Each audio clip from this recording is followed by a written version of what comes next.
All right, so today we're going to be talking about one of the most popular data sources in Domo, which is Salesforce data, right? I think there's so many companies that use Salesforce as their CRM.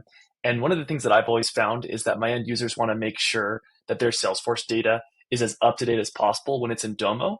And often you can lose confidence in users when their data is not up to date.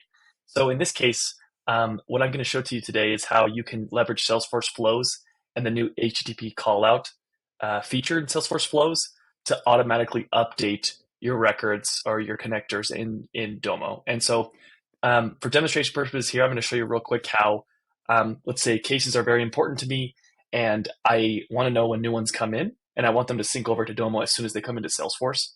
I can show you how this works real quick. So if I come here to my cases, let's create a new case.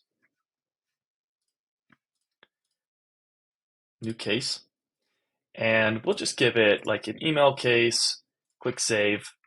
And then if I come back to Domo, we can see that it started importing, right? And so right away, we can see it'll probably just take a couple seconds, but it'll increment a row. So the one that I just created, it brought it into Domo.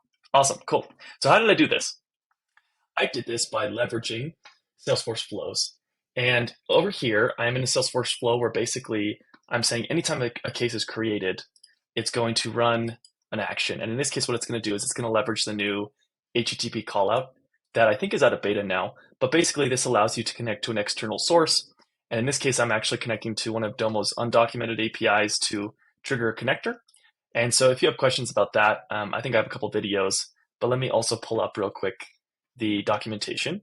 I will link this in the video, but right here, this documentation here is done by Jay Wilson.